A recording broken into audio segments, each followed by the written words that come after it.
Time Warner Cable is pleased to be an underwriting sponsor for Carolina Week. Coming up on the Wednesday edition of Carolina Week. I'm Katie Klein. We'll look at what Carolina's response might be if something like the Virginia Tech tragedy happened here. I'm Jessica Gilbert. Is the violence associated with After Chill gone for good? In sports, we have the highlights from an 11-inning marathon between the Heels and the Campbell Camels. Weathercaster Johnny O is here with your Carolina Week 4-day forecast. All that and one local teen smashing good time. Carolina Week starts right now.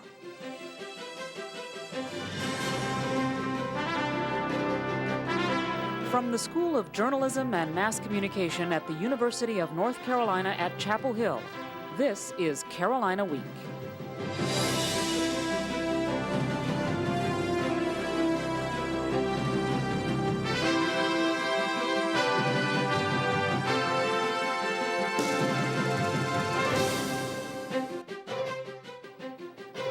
Hello and welcome to the April 18th edition of Carolina Week. I'm Adam Rue. And I'm Alex Villarreal. The tragedy at Virginia Tech has touched students here in Chapel Hill and across the country. In the wake of the shooting, many here at Carolina want to know, would UNC have handled the situation any differently?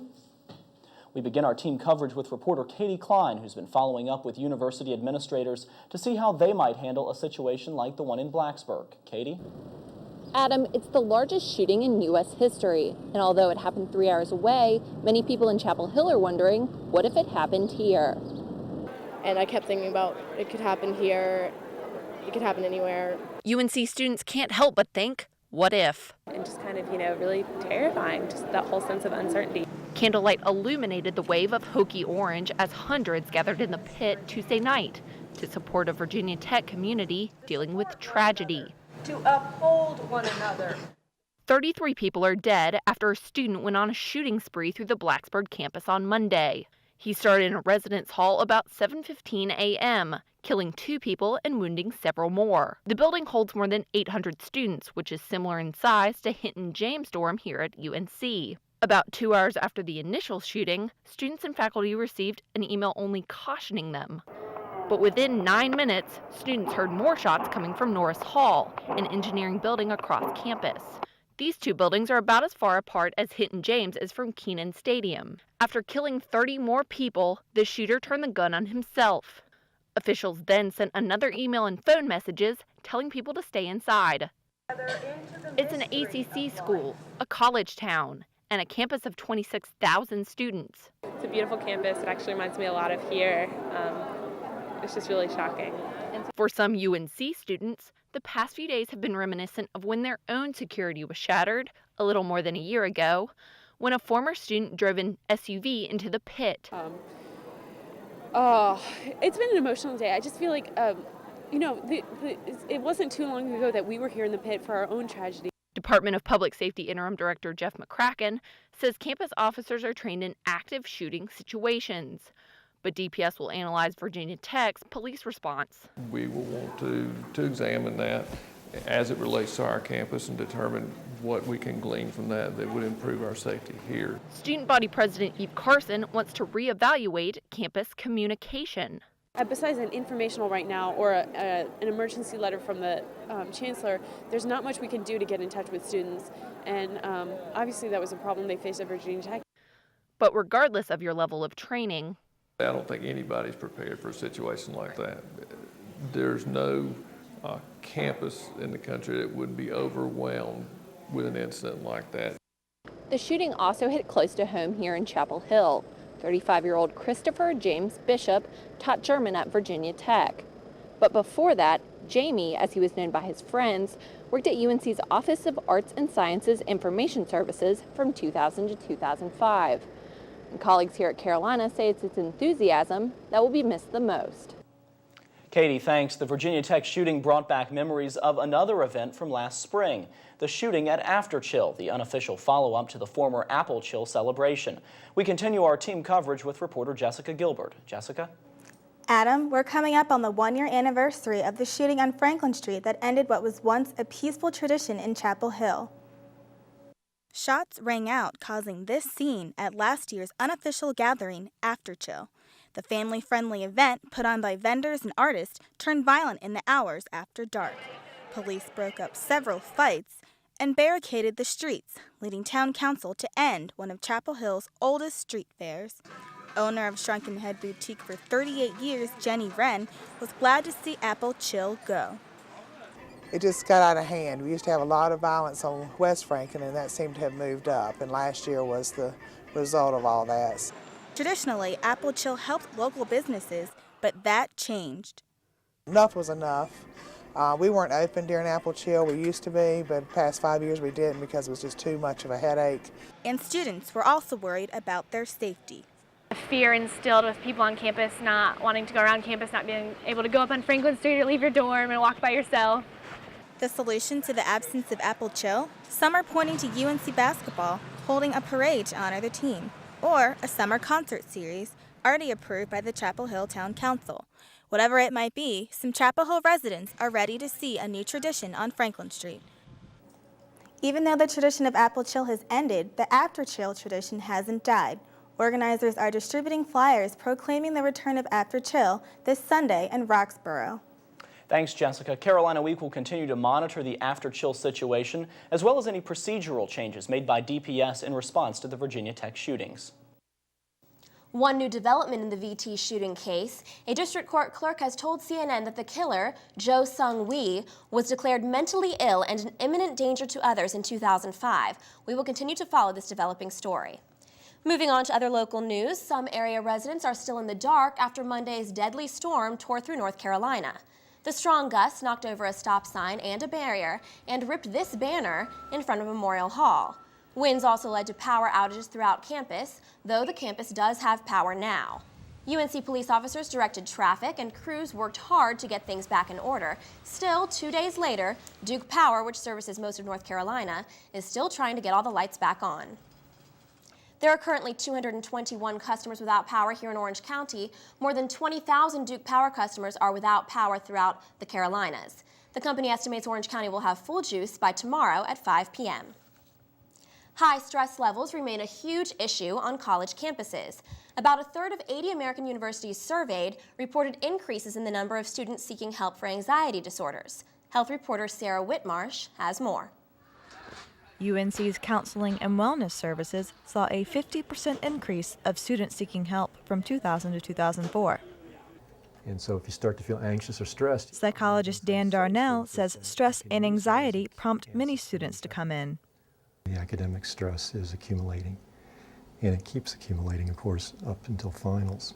And students cope with that stress in different ways. Just basically just grin and bear it and don't talk to my friends and just try to plow through it until it's over. I usually get to bed earlier and just let the paper suffer. I go to Davis and I lock myself in there and that's where I stay pretty much until finals are over. Darnell says some stress may be good for you. Stress can mobilize you to take action and get you to focus and work harder at things. But when stress becomes overwhelming, it can cause symptoms like trouble sleeping, body aches, irritability, and depression. Practices like yoga and simple breathing exercises reduce stress. And in some cases, experts say counseling and medication can help. In Carborough, I'm Sarah Whitmarsh, Carolina Week. The Counseling and Wellness Center offers more tips for coping with stress. You can find a link to the center's services on our website, carolinaweek.org. When you hear the word autism, you probably would think of children. That's exactly right, but what is it like to be an adult with autism? I'm Kate Schoen. After the break, I'll introduce you to a man who grew up feeling like an outsider.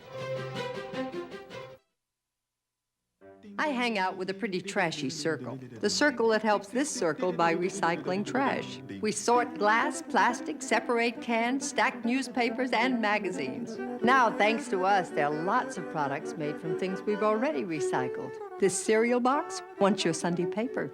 These paper clips, in a more daring life, of 56 convertibles. The circle works like this. It starts when we recycle trash at home and at work. It's completed when we buy products made from or packaged in recycled materials. How do you know the difference? Check the label for something called post-consumer recycled content. It looks like this. Make a mental note. Then buy the highest percentage of it you can find. You'll save a tree, you'll save energy, and in your own way, you'll help save the world. Complete the circle. Call 1-800-2-RECYCLE for your free shopping guide. Environmental Defense, finding the ways that work. April is Autism Awareness Month. Health officials say nearly 1 of every 150 children is diagnosed with some form of autism. Reporter Kate Schoen gives us a glimpse into the life of an autistic adult. Kate? Thanks, Alex. The developmental brain disorder makes it difficult to interact with other people. Most people are diagnosed with autism when they're just a few years old. However, I recently met a man who didn't learn he was autistic until he was in his 40s. What I go by is Dave Spicer. I'm 59. I was diagnosed with it was a dual diagnosis of Asperger's syndrome and high-functioning autism in 1994 when I was 46. I'm Kim Engel, and I'm Dave's wife. I'm 45 years old. To say Dave Spicer is articulate is an understatement. This Asheville, North Carolina resident speaks in paragraphs, not sound bites, and his vocabulary makes you wish you had a pocket dictionary. But listen. Because my behavior doesn't match the assumptions and expectations that other people have, just generally of what socializing is like and what a child or an adult's behavior should be, I really get a sense of not fitting in and of being, other than. It's a feeling Spicer says he can remember having since he was young, when no doctor had diagnosed him with autism, but he just knew he was different. I came to that realization indirectly by becoming aware of how sometimes puzzled and sometimes amused, sometimes upset people around me were. Never heard of a cat eating salad. Spicer tried to blend in by imitating other people's behavior. The unseen effort to mimic the style of social interaction that most neurologically typical people seem to have, that amount of effort can be huge. An effort so huge that Spicer hasn't worked full-time in years, and communication with others is still a challenge. He's extremely literal, and I don't tend to be literal. I have to actually remember to talk literally sometimes, and I think that's where the biggest problems in the communication come up. Spicer says getting a diagnosis was a blessing. Now he understands differences in his brain make him different.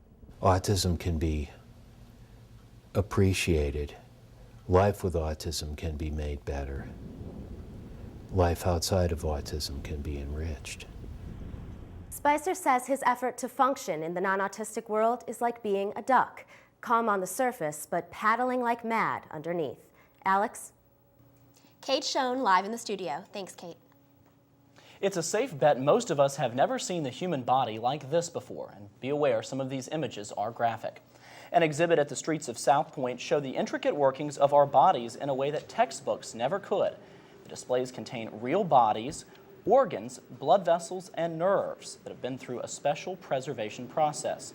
The exhibit also shows what regular organs look like in comparison to unhealthy ones. It makes some stomachs a little queasy, like mine, but other people appreciate the educational value. It's neat to actually see them positioned in the body rather than in a textbook where you're just looking. It's here's a drawing of the bladder. It's more interesting to actually see where it is, and you can kind of see where it connects and works with the rest of the body. One section of the exhibit shows actual fetuses in various stages of development, some with birth defects. It seems everyone has an iPod, and that means a lot of people could have hearing damage. Researchers say people need to turn down the volume. Loud sounds bumping out of small devices, such as these earplugs that go directly into the ear canal, can cause permanent damage. Some people are taking these warnings to heart. UNC senior Esther Shin says she keeps the volume low when she listens to music. I mean, most of the time I listen to my music a little bit softer just because when I do listen to my music, it's usually when I'm doing my work and I get easily distracted. I don't know, it just makes more sense to me to not have it blaring. You can protect your ears by using headphones that cancel background noise. Listening to no more than an hour of music a day, staying away from loudspeakers at events, and using hi-fi earplugs. From human rights in Latin America to the South Asian environment, Coca-Cola has been getting some criticism overseas. Reporter Laura Rincon has the story. UNC grad student Gina Drew has been working with communities in India since 2004. Communities not at all happy with the soft drink giant. There are a number of communities that have experienced drastic reductions in the amount of water that's available to them, and they're attributing that directly to the presence of Coca-Cola factories. The first big protest was in Pachamama, Kerala. The company set up right next to the community and completely drained the water supply, and in the meantime was distributing the byproducts, what they call the sludge, to farmers, saying that it would help fertilize their soil. Coca-Cola Director of Public Affairs Pablo Larjaca denies the claims. There have been allegations regarding water depletion, regarding contamination of water sources, and again, those allegations are not true. He says Coke is responsible for only 1/100% of the water usage in India. In 2001, Colombia accused the company of aiding in the murder of 8 union leaders. The case was dismissed, but the controversy about Killer Coke continues. Larjaca is a native of Colombia, and he attributes these deaths to the country, not the corporation. Our country has experienced a lot of internal conflict for several decades that has affected people from all walks in life. And I mean teachers, journalists, judges, trade unionists. While many schools are campaigning against and even dropping contracts with Coke, UNC does not currently have an active campaign. In Chapel Hill, I'm Laura Rincon, Carolina Week. Independent groups are investigating the situations in both countries, and results are expected this year. Earth Day is almost here. The annual celebration of our planet is Sunday, and people in Chapel Hill will be starting the tribute a little early. On Wednesday, Environmental Defense President Fred Krupp will speak in Carroll Hall at 7 p.m. And on Friday, there will be an Earth Day fair in the pit. And we're joined now by weathercaster Jonathan O. Hi, Johnny O. How's it going? Oh, doing great. So it's feeling a lot warmer outside. Kind of makes me want to get off this desk and get out there. Exactly. I know some students like me and all of us probably are coming up with any excuse to get outside, and a false alarm brought these students out of the class and into the afternoon sunshine. Will the clear skies continue? Well, I'll have the answer after the break.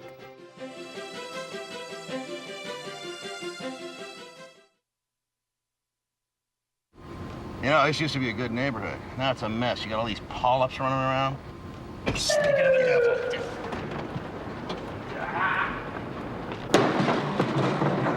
Colon cancer almost always starts with the polyp. Get the polyp early and stop colon cancer before it even starts. Where'd you think you were running to, huh? I didn't even see you guys there. I was... Get the test, get the polyp. I want to talk to my lawyer! Get the cure. I got a phone call! I'm alive. I'm alive. I'm alive. I'm alive too. You know what? I'm alive. We're alive because of biomedical research.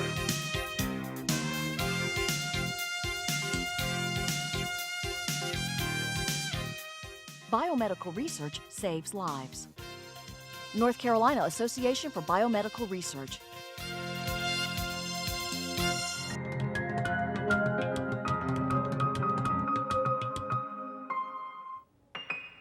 Welcome back to Carolina Week. I'm Jonathan O. Hope you're having a wonderful Wednesday, and I bring an awesome forecast. So here are our headlines to tell you about the good details. First of all, we're expecting less windy conditions outside after a very 50-mile-an-hour winds, what we saw early in the week. We're going to see much better conditions, and clearing skies are expected after Thursday. We're going to see sunny skies, and a great weekend is ahead. I'm bringing good news, so stand by.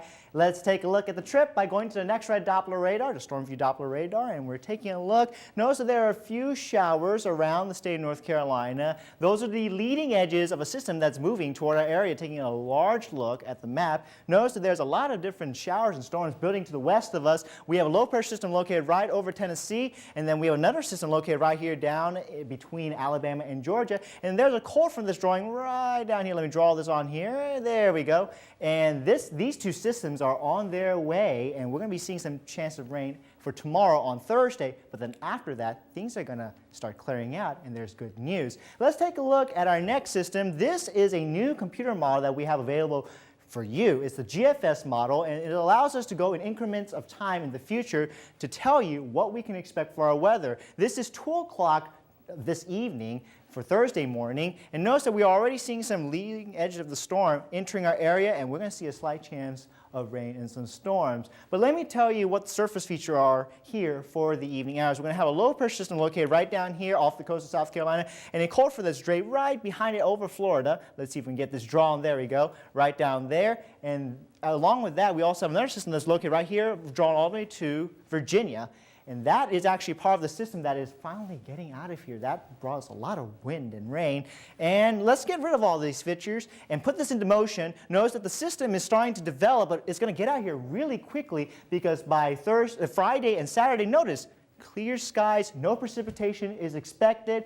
Beautiful conditions are going to be nice out there in our area. We have a low pressure system located right there that's going to be headed our way next week. So keep on to your umbrellas. We might be seeing some rain expected for the following week.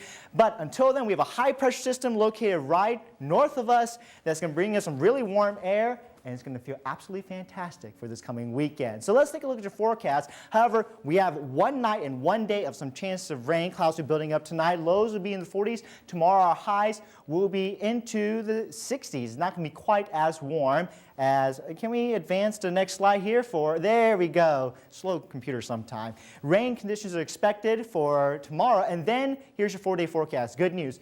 Rain on Thursday, and then sunny skies expected until Sunday. Temperatures will be warming up at the 80-degree mark. Lows will be hitting 50s by Sunday morning. If we head to the mountains, great news there as well. Temperatures will be hitting 70 degrees. And then for the beach forecast, we'll be seeing temperatures in the mid-70s, sunny skies. It's just going to be an absolutely fabulous forecast, so be prepared for that.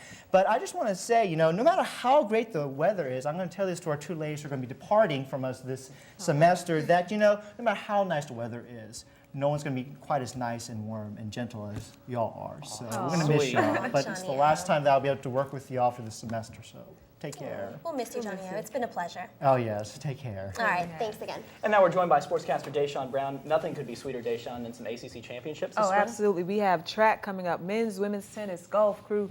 So we're hoping for at least one championship over the weekend. Coming up in sports, when it comes to All-Americans, you might think of football or baseball, but we'll show you a Carolina athlete who made a huge splash in water polo.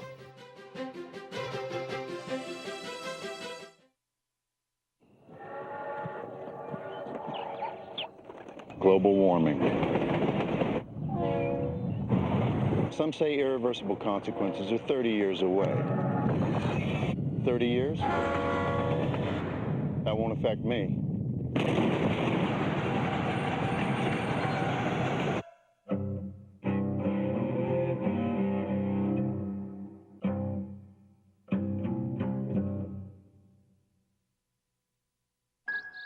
Why do I call it a funny bone?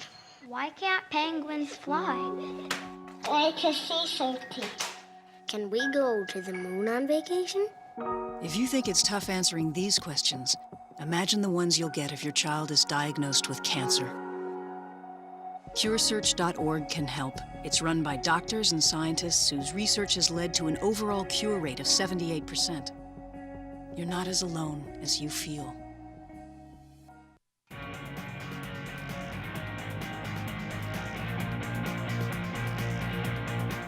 Welcome to Carolina Week Sports. I'm Deshaun Brown.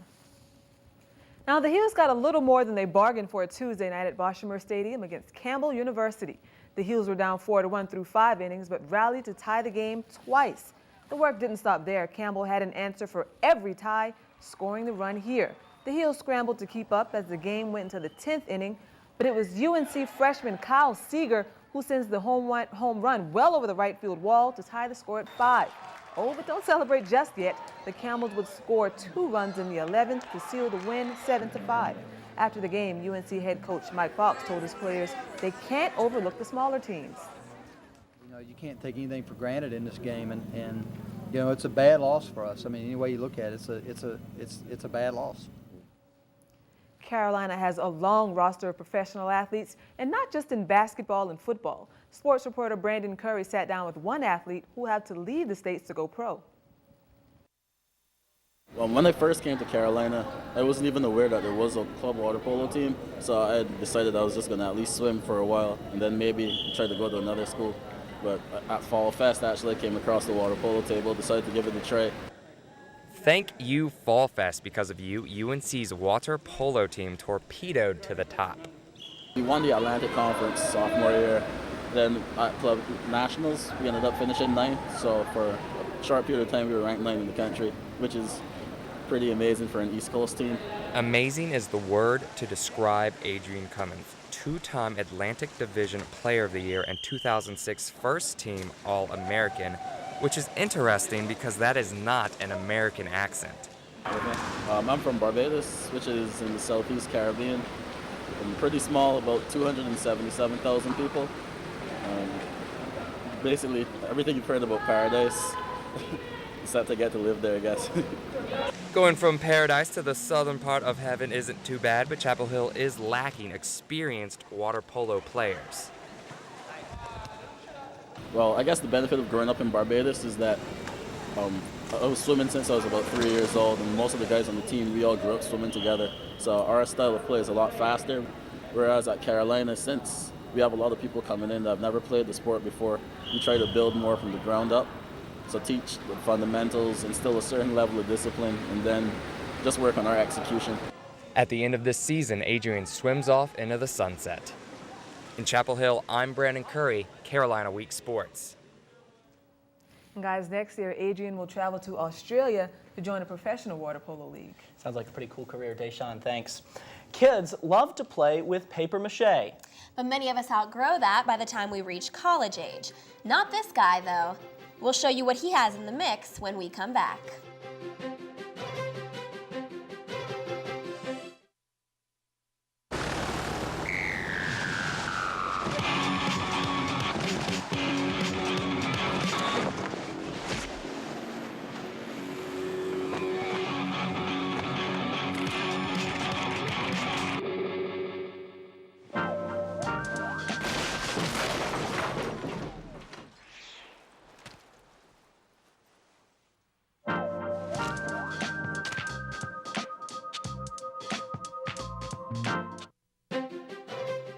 If you have a story idea, contact Carolina Week at 843-8292. You can also visit us online at carolinaweek.org. If you have questions about this program, write Carolina Week at Campus Box 3365, UNCCH, Chapel Hill, North Carolina, 27599. In the movie Napoleon Dynamite, Pedro makes a piñata in the form of his opponent in the race for class president. I found a local guy who can do all that and so much more. For Emmanuel Sue, playing with paper mache isn't just fun, it's his job. People could just come from all over the world and order whatever kind of piñata they want, and I'll make it. 19-year-old Sue runs his own piñata business, Triangle Piñatas, right out of his Durham garage. Customers can choose pre-made designs on his website or request their own ideas. So when I go to my database, all the information that they gave me is right here, the name, the address. And the description. This custom aspect of his business is what Sue says draws people in. They love to just have the choice. I'm glad I could be able to provide that service. And the love for Sue's business runs in the family. It's a cultural thing. It's a symbol of, you know, celebrating, I guess. When you explode a piñata, everybody gets really happy. From SpongeBob to the Mud Flap Girls, Sue says he can create something for everyone. I want them to have fun, to get stuff that they could enjoy parties with, something different, something they could smash in, have some fun. Sue makes all his piñatas from scratch. He creates his own templates and gets most of his materials from the dollar store. From these humble beginnings, Sue's piñata business has begun to take flight. So Sue has a varying hardness for his piñatas, and there's a kitty, average Joe, and then there's the unbreakable. I'm thinking we need to get the kitty for you. Thanks a lot, Alex. All right, that is for this edition of Carolina Week. Thanks for watching. Good night.